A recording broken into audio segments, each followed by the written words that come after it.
Hey folks, this will be a supplemental video supplementing the VFR750 water pump rebuild video.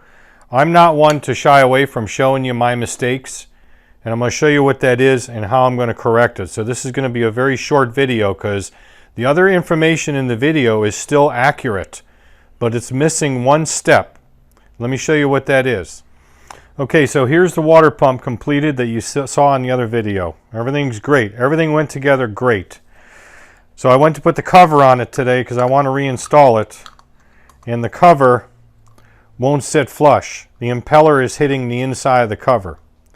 So I had to figure out why. I could not figure out why right off the bat. And I looked at some of the photos in the literature he provides, and I realized, and you can see it right there. You may have even seen it in the original video. I didn't. What I've done is I've cupped the impeller. That's supposed to be a flat shoulder. I didn't realize that. I should have looked at it more carefully before I took it apart. So apparently when I pressed the impeller off the shaft, even though I had something right up against that 12 millimeter shaft diameter, there it goes. It cupped this, so it essentially drew this. This metal is now drawn. Now I just talked to the gentleman on the phone, as I said, and I explained the situation to him, and he said that he's been thinking about putting that in the instructions because that's a common finding for him. And you can actually use this white piece that I showed you that holds the pin upright to push the impeller out, and then put like either machine a piece that goes underneath here to make that flat, and then put this on top and just put about a ton of force on it with the press, and it'll straighten this right out nice and even. I wish that had been in there because I would have done that, and I honestly just didn't notice it. So what I'm going to do in this video is I'm going to totally disassemble this pump again. I'm getting a new mechanical seal shipped to me from him because this is going to trash the mechanical seal. And I'm going to go ahead and replace the one on the back too because I had to pull it out and pretty much destroy that because it had Honda bond on it. And once I get that, we'll put those in and I'll show you the end result on this video. So this will be filmed over a period of time. But I'm not going to post the other video up on the channel until this one's done so nobody else makes the same mistake that I did. So again, I'm not one to hide my mistakes. I want you to learn from them as I learn from them. So we're going to fix this, like I said, and then we'll put both of these videos up at the same time. It's just easier to do it this way than me trying to re-edit that other video. I probably got 3 or 4 hours of editing into that alone. I don't really want to spend another 3 hours re-editing it, all right? So I'm going to get right to this, and then the next clips, it should be when I'm straightening this out. All right, so I'm going to go ahead and take the damaged or the cupped out impeller off of this new bearing. We're going to reuse the bearing. There's no reason why we couldn't. Just had to get a little bit hot to push it out, and you know, it couldn't be more than about 200 degrees, and that's about what the engine runs at, so there's no problem with that. But we're going to replace the mechanical seal here and also the rubber one, the regular seal on the back, because why not? You know, I had to kind of pull that pretty hard to get it out. That's what she said. So I guess if there's one thing that's not a silver lining but a good thing about this, I can actually show you how this tool works because I modified it. I went ahead and bored this out, and I just touched them bolts coming through as well. I bored it out to 1" 400 thou, which is just above the major diameter of this lip on the seal, so it'll actually go through there now. And I thinned this at top out from 400 thou down to 200 thou. Now, you might not think that that's enough room there, but we're going to split this open, remember, and this is on a spring. So we should be able to just push that down on one side, close the other side on it, because this is getting replaced anyway, who cares? And then put it in the press and do our same deal, but I'm going to touch this with a little bit of heat to soften up that sleeve retainer, most definitely, otherwise it'll get worse. I'm hoping it'll even work that way.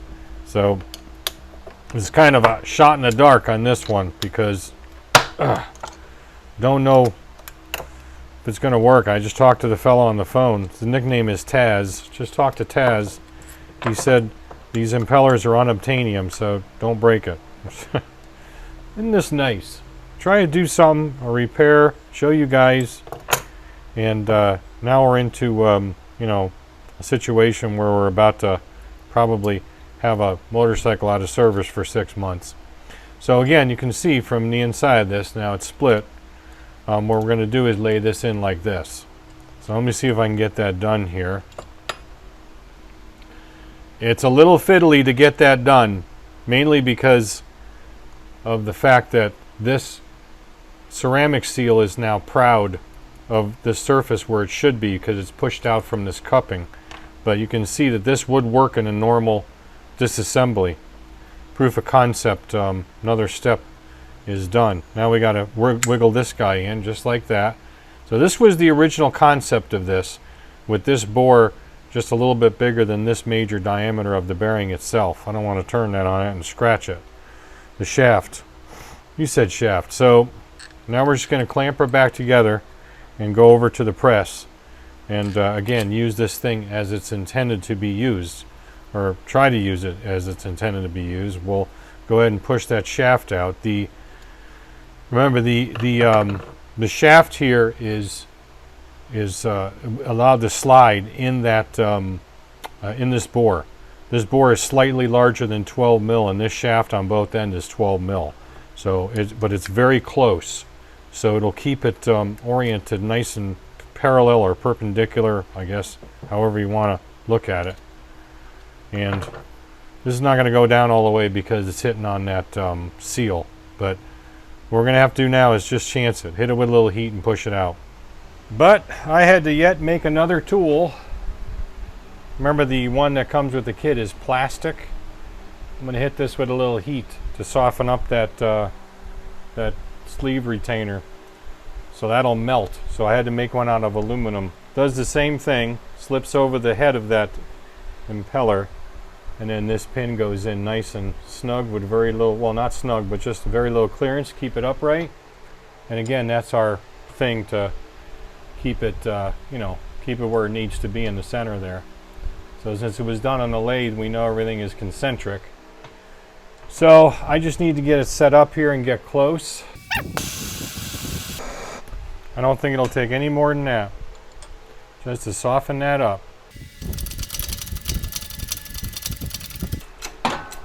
Yeah, it's coming right out. Good. Perfect. She's a little warm, but not bad. You know, it doesn't take much, and you know, this thing isn't sized properly anyway. Once it cools down, I'll show you what I mean. Guaranteed that it's a little off. That is definitely warm, so hang on. What I mean by skewing the size, because this has been cupped by pulling it in, it's also spread out the inside a little bit. This is probably a good time to explain why I think this happened in the first place. You can see in the screenshot from the original video, when I cut the shaft off, because I didn't have the room in that tool to stick this in at that time, I hadn't modified it yet. And so when I cut it off, what did I do? I pulled the ceramic seal with the rubber backing seal behind it off the impeller. And so what that leaves is, it leaves that gaping recess right there that you can see in the impeller itself. In contrast, here is the same impeller, but this is from the second disassembly. So this is after I had previously incorrectly reassembled it, not recognizing that distorted surface where this seal sits. So you saw that I was able to modify the tool to properly insert this. The shaft being cut off gave me an opportunity to remove the old seal. That was the mistake. I shouldn't have removed the seal at all. It took up some space, and it would have given it some support and probably not been as aggressive as far as the distortion. As you can see here, because I modified the tool, and it was the second time around, I was able to utilize it as designed, so this thing was pushed back out with a seal in place to help reinforce or stabilize that area. I was wondering when I put it on, it isn't in the original video, I edited that out, but I mentioned that it almost seems like it wanted to start on that shaft. This thing seems to want to start. Seems to want to line up. It's got like a little, maybe perhaps a larger diameter on the outside where it's lining up nice and straight. And I thought maybe it was designed that way, but now I understand that the reason why is because this is mushroomed in, this side's got to be mushroomed out. So when I talked to Taz, he said, I call it resizing, and I really need to put it in the instructions. And I'm thinking to myself, yeah. Okay, now you can get a really good view of what happened. You see how this inside part is again mushroomed in. It's pushed in from the outside. So what that ends up doing is that ends up bumping the ends of these guys out toward the face, out toward this edge, which is the end of the shaft, ergo closer to the inside of the cover. Now, I normally would have seen this as it happened, but remember, when we did this operation, this isn't it, but remember that white plastic piece we put over top and then we put the pin in? Well, that hid this, couldn't see it. So if it was any other type of tool we could actually see in there or just use the pin, then I could have seen that thing starting to flex, bend, and I would have stopped immediately and said, oh boy, I need to hit it with a little bit of heat or something. So you can't see it because of the tool he uses, so it's kind of a, I wouldn't say a flawed system, but it's not terribly good either. Okay, so this is what we're going to do to fix this. We're going to take this tool I just made, you know, the one I put on top of here after I heated it, put the pin through. We're going to turn this around. Actually, we're going to leave it there. And we are going to use this upside down this time. And this is the pusher tool to push the bearing in and out. I had to relieve a little bit on the top edge where you put the press on it. That's the end, of course, that goes over the shaft. We're going to push from that end this time, and this goes directly into there. So we're essentially going to smush these together to bring that straight again. It's the only thing we can do, and it'll be the most accurate way to do it. Now I have a pretty good chamfer on the inside there, but it's not going to go past the chamfer because this is wider than the chamfer, so it's going to bottom on the flat. At least that's what I hope. And there's a chamfer in here too, so I really couldn't, or I should say over here, a little bit of a chamfer when it's done, so I didn't want to take any chance of making a sharp edge and creating a stress riser or something. So yeah, that's what we're going to do. So I need to set the press up, probably move some stuff around here, or put some blocks in here so I can reach this thing, and we're going to go ahead and give this a push. Okay, how to destroy a once perfectly good impeller for a VFR750 water pump in 3, 2, 1.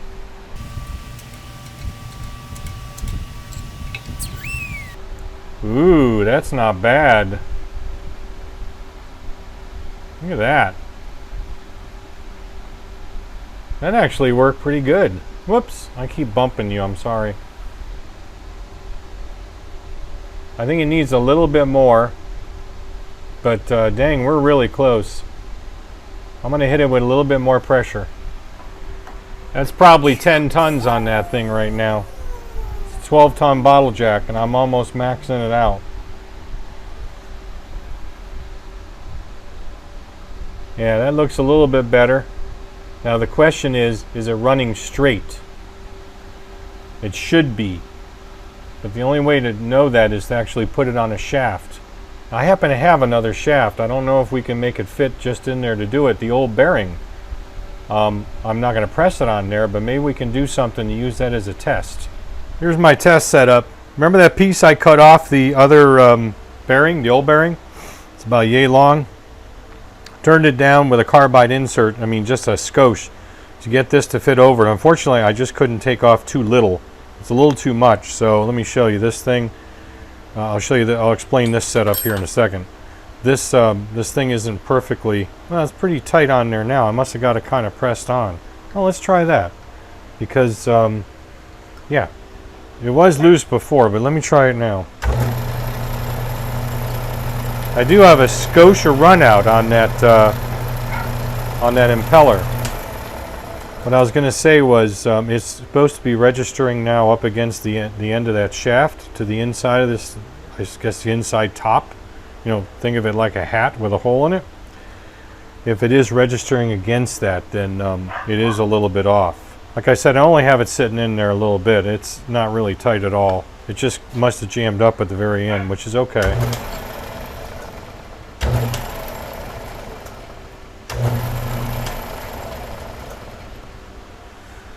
Yeah, so we may be able to do something about that, maybe not. I'm going to do that off camera. I'm going to put this back on. I need two hands for that, and sandwich this up there and maybe do a little bending on it and try to straighten it out a little bit more right here in the chuck and see if we can get it running a little bit better. I know it's risky, but it's what I do. All I did was put it back in and tighten this up a little bit more, I guess to make it shoulder all the way inside there, and I think it's fine. It's running nice and straight. So I didn't have to use Big Bertha on it at all, you know? I don't think Big Bertha and this would have gotten along too well. All right, guys, finally done. I got the shaft pushed in, bearing shaft, you know, bearing assembly pushed in yesterday. I got the new, the carbon side of the seal, the main seal, if you will, in the mail today. So I put that in, I pressed that in with that special donut tool here I showed you in the other video. And then put some Loctite, you know, cleaned everything up real good. Put some, actually some Honda Bond on the inside of the impeller here, like you saw in the other video. And since it's the right shape, what a dummy, it actually worked pretty well. And then stuck that seal in, which is the ceramic seal, and it fit a hell of a lot better than it did before. What a dope. So, you know, I pressed the, of course, pressed the impeller on with, I put a little bit more of the Loctite on it this time. Got just a little bit more pushing through little holes, so I'm a little bit happier with that. And as you saw from my little inset clips, the cover fits no problemo. So we are back in business. Yeah, this is an excellent kit, it really is. I'm going to go ahead and put a screenshot of his business card about right here and let you freeze it or something. And of course it'll be linked in the description of the first video, maybe this one too. And you need to contact him if you want to do like a ML7, which is the VFR, or I think MZ0 is the Magna, you know, from the early Magnas, that 3-digit code on your parts, for example. It might say 15265-ML7-000.